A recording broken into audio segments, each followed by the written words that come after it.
Hi students, my self Manish Kumar from Jaipur. Last class में अपन ने solid state जो ठोस अवस्था का जो चैप्टर था उसमें ऑलमोस्ट एंड कर दिया था। मतलब चुंबकीय गुण जो 5 प्रकार के थे वो आपको बता दिए थे, उनके उदाहरण भी बता दिए थे। लेकिन ये क्लास है वो आपको इसलिए दी जा रही है कि कुछ चीजें इसके अंदर ऐसी हैं जो टॉपिक अपन ने पढ़े उनसे थोड़ा संबंधित नहीं होती या थोड़ा सा कंफ्यूज करती हैं। उन चीजों के बारे में डिस्कस करेंगे। उससे पहले दो छोटे छोटे पॉइंट है, उनको आप एक बार थोड़ा समझ लो, फिर उसके बाद में मैं कुछ क्वेश्चन कराऊंगा आपको। जैसे एक शब्द होता है पायरो इलेक्ट्रिक, एक शब्द होता है पायरो इलेक्ट्रिक। इसमें जो पायरो आ रहा है शब्द, इसका मतलब होता है एक तरह से पायर, मतलब पायरो इलेक्ट्रिसिटी होती है। कहने का मतलब एक तरह से ये जिसको अपन बोलते हैं फायर। और फायर का मतलब वैसे तो आग होता है यहाँ पर, लेकिन यहाँ पर जो संबंध है वो किससे है? इसका ताप से। किससे? ताप से। इसको जो है ना वो अपन ऐसे बोल सकते हैं ताप विद्युतता, मतलब ताप की वजह से। तो सामान्य सा ये कुछ इसमें ज्यादा खास बात नहीं है। वे पदार्थ जिनके अंदर गर्म करने पर, जिनको गर्म करने पर उनमें विद्युत धारा का प्रवाह होने लग जाए, गर्म करने पर विद्युत धारा का प्रवाह होने लग जाए या धारा का प्रवाह होने लग जाए, तो उसको अपन बोलते हैं पायरो इलेक्ट्रिक पदार्थ। और जनरली आजकल के जो युग है उसमें पायरो इलेक्ट्रिक पदार्थों का उपयोग भी बहुतायत में किया जा रहा है। ठीक है। इसके अलावा एक तो होता है पायरो इलेक्ट्रिक पदार्थ जो किसकी वजह से होता है? इनमें ताप की वजह से। एक होता है पीएजो, पीएजो इलेक्ट्रिक, पीएजो इलेक्ट्रिक पदार्थ। इसमें जो पीएजो पदार्थ है इसका मतलब क्या हुआ? दाब विद्युत प्रवाह हो गया एक तरह से, मतलब दाब की वजह से विद्युत धारा का प्रवाह किया जा सके, दाब की वजह से विद्युत धारा का प्रवाह किया जा सके तो उसको बोलते हैं दाब विद्युत प्रभाव या पीएजो इलेक्ट्रिक प्रभाव या पदार्थ। तो ये दो छोटे छोटे शब्द हैं, इनके लिए जनरली कोई क्वेश्चन पूछा भी नहीं जाता है। ये दो छोटे शब्दों के बाद अब मैं बता रहा हूँ आपको इस चैप्टर में कुछ चीजें ऐसी थी जो अपन ने जो डिस्कशन कर चुके हैं उनमें उन टॉपिक का कोई डिस्कशन नहीं हुआ था। जैसे एक क्वेश्चन पूछा जाता है कि प्रयोगशाला में जब कॉपर ऑक्साइड या क्यूप्रस ऑक्साइड को बनाया गया और इसका निर्माण किया गया, तब इसके अंदर जो है ना वो कॉपर और ऑक्सीजन का अनुपात 2:1 से कुछ कम प्राप्त हुआ। 2:1 से कुछ कम प्राप्त होता है, कुछ कम। तो कुछ कम प्राप्त होता है, इसका मतलब क्या हुआ कि इसमें कौन सा दोष उत्पन्न होगा और ये किस प्रकार के अर्धचालक की तरह व्यवहार करेगा, इस तरीके से क्वेश्चन पूछा जाता है। मतलब प्रयोगशाला में क्यूप्रस ऑक्साइड या कॉपर ऑक्साइड को बनाने पर इसमें प्रेक्षित किया गया या पाया गया कि इसमें कॉपर और ऑक्सीजन का अनुपात 2:1 से कुछ कम है। देखो आपको यहाँ पे क्लियर नजर आ रहा है, कॉपर 2 है और ऑक्सीजन जो है वो कितने हैं? 1 है। इसलिए 2:1 अपन को लग रहा है, लेकिन क्वेश्चन में दिया हुआ है कि 2:1 से कुछ कम है। अब देखो अगर किसी को ट्रिक याद हो तो मैंने क्या बताया था कि संक्रमण तत्वों के निम्न ऑक्सीकरण अवस्था वाले यौगिक, संक्रमण तत्वों के निम्न ऑक्सीकरण अवस्था वाले यौगिकों में धातु न्यूनता दोष पाया जाता है। कौन सा? धातु न्यूनता दोष। और धातु न्यूनता दोष जो होता है ना वो एक नॉन स्टोइकियोमेट्रिक दोष होता है, और नॉन स्टोइकियोमेट्रिक दोष है, इसीलिए इसमें ऐसा कहा जा रहा है कि अनुपात कुछ कम है। इसका मतलब जितना होना चाहिए उतना नहीं है। इसका मतलब इसमें कौन सा दोष है? धातु न्यूनता दोष। और धातु न्यूनता दोष की उपस्थिति के कारण ही ये जो है ना वो पी प्रकार के अर्धचालक की तरह व्यवहार करते हैं। इसकी तरह पी प्रकार के अर्धचालक की तरह व्यवहार करते हैं। तो पहला क्वेश्चन यही था कि इसमें जो है ना इसमें कौन सा दोष उत्पन्न होगा, तो आंसर देना होगा धातु न्यूनता दोष। दूसरा अगर ऐसे कहा जाए कि किस प्रकार के अर्धचालक की तरह व्यवहार करेगा, तो आंसर देंगे पी प्रकार के अर्धचालक की तरह। कारण क्या है? कारण ये है धातु न्यूनता, इसका मतलब धातु कम हो गया, और धातु कम होने का मतलब धनायन कम हुआ, और धनायन कम होने का मतलब वहां पर छिद्र कौन सा बन गया? रिक्त स्थान किसका हो गया? धनायन का। धनात्मक छिद्र उत्पन्न हो गया एक तरह से। और पी का मतलब भी ये बताया था पॉजिटिव होल। तो अब एक लाइन आप नोट कर सकते हैं, जिन यौगिकों में धातु न्यूनता दोष होता है वो पी प्रकार के अर्धचालकों की तरह व्यवहार करते हैं, पहले बताया था ये। और जिन यौगिकों में धातु आधिक्य दोष होता है वो एन प्रकार के अर्धचालक की तरह व्यवहार करते हैं। तो कुछ ज्यादा कुछ नया नहीं था, लेकिन उससे संबंधित था, इसलिए ये हो गया। फिर उसके बाद में देखो इससे अलग टाइप का क्वेश्चन क्या आता है? अलग टाइप का क्वेश्चन आता है कि जैसे NaCl को स्ट्रोंशियम क्लोराइड द्वारा डोपित करके, मतलब इसके अंदर इसकी अशुद्धि मिलाकर क्या किया गया था? अशुद्धता दोष उत्पन्न किया गया था। कौन सा? अशुद्धता दोष उत्पन्न किया गया था। तो अशुद्धता दोष उत्पन्न करने के बाद ऐसे बोल दिया जाए कि NaCl को 10⁻³ मोल स्ट्रोंशियम क्लोराइड द्वारा डोपित किया जाए। तो देखो ये शब्द यहाँ पर आ गया तो इसका यहाँ पर क्या संबंध है, और फिर उसमें पूछा जाएगा कि इसकी सांद्रता की गणना कीजिए, मतलब जो Na प्लस है ना इसके अंदर, उसकी सांद्रता जो है वो कितनी होगी।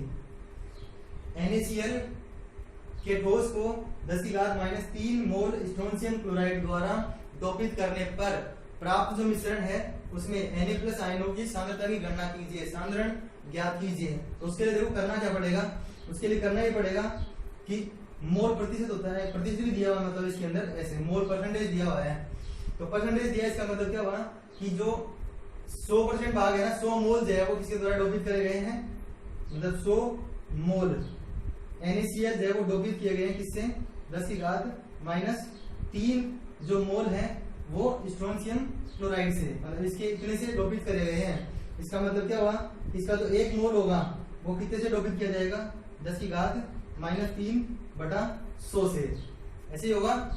उसके बाद में किसी भी पदार्थ है ना उसमें जब मोल आ जाता है मोल, तो जब मोल जो है ना उसको अगर अपन सरल संख्या में बदलते हैं तो उसके लिए अपन को गुणा करना होता है किससे, अवोगाद्रो संख्या से, मतलब अवोगाद्रो संख्या के बराबर मोल 6.023 इंटू 10⁻23 मोल जो है उसके लिए ज्ञात करेंगे तो आंसर आ जाएगा 10⁻³ 6.023 इंटू 10⁻23। इसको ऊपर लिया हो किसकी हो जाएगी, माइनस की, तो माइनस की कितनी हो गई 5, इसमें से 5 कम कर दो तो आंसर जो अपने पास आ गया 6.023 इंटू 10⁻18। ये आ गई अपने पास Na प्लस आयनों की सांद्रता। तो पहले प्रकार का जो डिफरेंट क्वेश्चन था वो ये हो गया, दूसरे प्रकार का डिफरेंट क्वेश्चन जो है वो ये हो गया, और तीसरा और अंतिम टाइप, और फिर उसके बाद में चैप्टर खत्म हो जाएगा। तो तीसरा और अंतिम टाइप जो है ना वो है कि जैसे एक यौगिक दे दिया NiO, इसमें भी बोल सकते हैं वो कि अनुपात है ना 1:1 से कुछ कम है। इसका मतलब फिर से वही हो गया कि संक्रमण तत्वों का निम्न ऑक्सीकरण अवस्था वाला यौगिक है ये, इसलिए कौन सा दोष उत्पन्न हो जाएगा, धातु न्यूनता दोष, ठीक है। लेकिन वो क्वेश्चन में क्या करके देते हैं, वो क्वेश्चन में से करके देते हैं, यहाँ पे लिख देंगे इस तरीके से, ऐसे बोल देंगे कि प्रयोगों द्वारा विश्लेषण करने पर प्राप्त हुआ कि निकल ऑक्साइड जो है उसमें जो सूत्र होना चाहिए ना, सूत्र एग्जैक्ट जो सूत्र है वो ये होता है।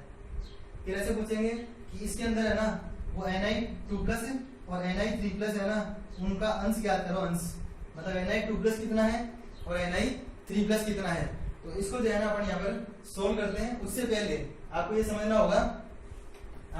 होगा कि Ni2, तो इस यौगिक में आपको क्या पूछा गया है, Ni2+ और Ni3+ का अंश पूछा गया है। तो इसमें देखो कोई सूत्र नहीं लगेगा, सूत्र जो लगेगा वो आपको लगाना है कुल धनावेश बराबर होता है कुल ऋणावेश के, ये सूत्र है बस इसका। क्योंकि हमेशा ऐसे कहा जाता है कि कोई भी जो यौगिक होता है उसमें प्लस और माइनस के चार्ज हमेशा बराबर होते हैं। यौगिक उदासीन होता है, जितना प्लस का चार्ज होगा उतना ही माइनस का चार्ज होगा, ये इस यौगिक का सूत्र है। तो इसमें अपन पता लगाते हैं, जैसे Ni2+ की संख्या कितनी है, x है। Ni2+ जो अपने पास दे रखा है उसकी संख्या अगर x है तो इसका जितना भाग इसके अंदर उपस्थित है उसमें से माइनस करने के बाद ये प्राप्त होगा। तो सबसे पहले एक बार ऋणावेश की बात करें तो ऑक्सीजन पे कितना चार्ज होता है 2, और अगर इसको 1.00 को मैं 100 मान लेता हूँ तो इसको 98 मानना पड़ेगा। इससे थोड़ी कैलकुलेशन सही हो जाएगी, बाकी इसमें थोड़ी प्रॉब्लम आती है इसलिए मैं इसको लिख रहा हूँ 100। तो यहाँ पर ऋणावेश के लिए बोलेंगे तो अपने पास आंसर आ गया 200।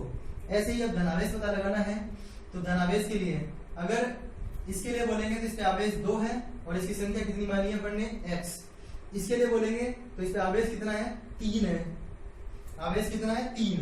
लेकिन जो निकल था Ni2+ के रूप में वो तो था 98, और इसकी जो संख्या थी वो कितनी थी, x। 2x कहां से आया, x तो क्या हो गई Ni2+ की संख्या, और 2 क्या हो गया इसके ऊपर उपस्थित आवेश, 3 क्या है यहाँ पर Ni3+ के ऊपर उपस्थित आवेश। 98 कहां से आया, क्योंकि इसमें से माइनस करना पड़ेगा इसको, 98 माइनस x करेंगे तभी अपन को पता चलेगा कि Ni3+ इसके अंदर कितना उपस्थित है। सोल्व कर दो इसको, तो 2x प्लस इसको इससे मल्टीप्लाई कर देंगे तो 294 माइनस 3x, इसको इसमें से माइनस कर देंगे, माइनस x बचेगा, माइनस x तो इस तरफ बच गया, मतलब ये बच गया माइनस x, इसको उस तरफ ले जाओ तो 200 में से 294 गया तो माइनस 94, माइनस से माइनस कैंसिल, x का जो मान आ गया अपने पास वो कितना आ गया 94।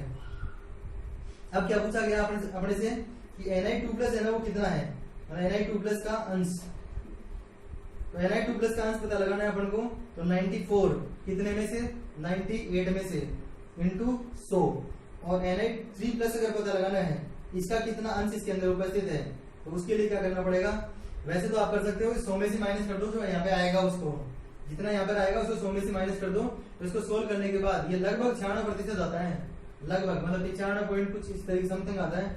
तो 100 में से 96% कौन है, Ni2+ है, तो 4% जो है वो कौन है, 4% जो भाग है वो किसका है, Ni2+ का, तो 96% हो गया, इसका जो है वो 4% हो गया, क्योंकि धातु न्यूनता दोष में बताया भी यही था कि अगर निम्न ऑक्सीय गुणवत्ता वाला यौगिक बाहर चला जाता है, धनायन बाहर चला जाता है, तो धनायन दूसरा जो धनायन वहां पर उपस्थित है ना, उसको अपनी ऑक्सीय गुणवत्ता में वृद्धि करनी पड़ती है।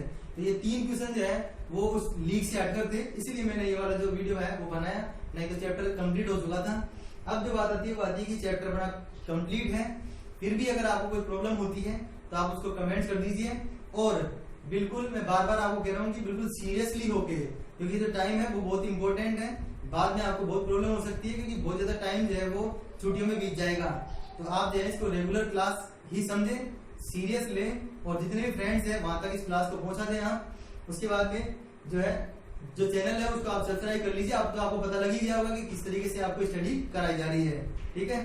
तो और एक रिक्वेस्ट है आपसे कि जो प्लेलिस्ट होती है ना, प्लेलिस्ट जो चैनल की प्लेलिस्ट है उसके अंदर आपको बिल्कुल सिस्टम से ये सारे वीडियो है ना, हिंदी मीडियम का जो पोर्शन है उसमें हिंदी मीडियम के वीडियो मिलेंगे, और इंग्लिश मीडियम वालों को इंग्लिश के मिल जाएंगे, ऐसे ही कोई 10th में है तो 10th को मिल जाएगा।